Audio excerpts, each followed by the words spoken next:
If your sample beats feel soulless, then there are two main reasons why that's the case. First one is you didn't make enough music yet, which I can't really help you with. And the second one is you don't know enough about music production. So today, let me show you these 3 key points that will improve your beat's quality. Starting off with the sample. Okay, so one thing I want you to do is do not pick the first sample that stands out to you. Actually dig for some samples and spend a longer amount of time looking for your sample to actually find a perfect sample. So I found the sample, it's called I'll Wipe All Your Tears Away by The Voices, and it sounds like this.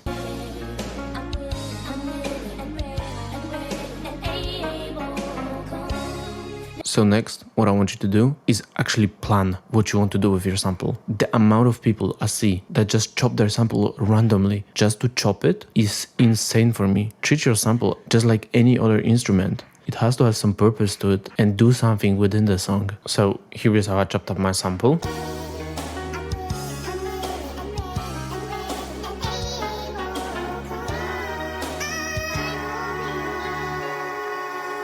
So quick tip. Usually samples with vocals carry more emotions because we as humans like human voice. So if possible, try to choose a sample with vocals. So next point is sound selection. So every sound has its own vibe to it, whether it's strings, horns, analog synths. So pick those that fit yours. So drums are actually included in this. So here are my drums and how they sound.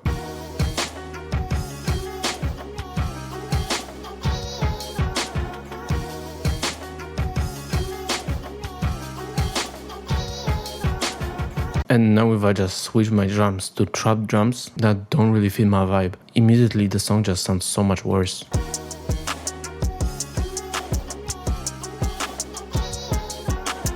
So it just sounds weird. Also, when we're talking about sound selection, we have to talk about the fact that silence is an instrument as well. So I have my bass line here.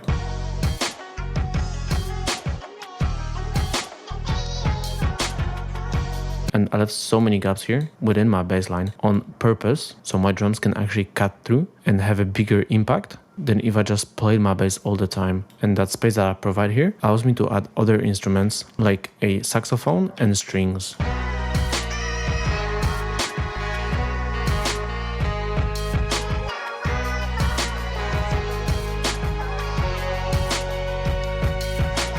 So sampling is hard. I mean, when I was starting out just 2 years ago, I felt so lost, but I still fell in love with making music and I wanted to help people just like my younger self. So I created Sample Academy, which is literally the best place for you to learn sampling. What you will get there is tons of courses, drum kits, samples, and many other resources. But the most important part is you will get access to the community and my personal help, which means that when you are stuck on your next beat, you are finally not alone. So Sample Academy is currently on its pre-sale and right now is the cheapest it will ever be. So if you want to lock in that price, which really is a steal, then go check it out. First link in the description. You can also play around with using your voice as an instrument because, as I said in the earlier points, we as humans, we do like the sound of a human voice. So what you can actually do is you can record yourself and then add a lot of effects on top of that to kind of distort your voice into an instrument, but it still will have that familiar feel to it. So it will actually sound very good. So I did that myself here.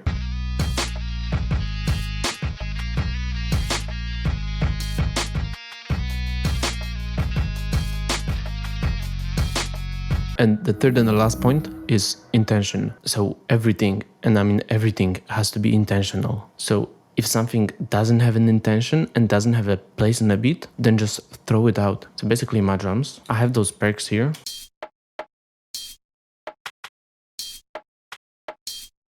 That I don't think they serve that big of a purpose. So I'm actually gonna throw them out. And that's because if something doesn't have an intention, then it will just take away from something else that actually has a purpose and does something within a beat. So after I arrange the beat, here's how everything sounds together.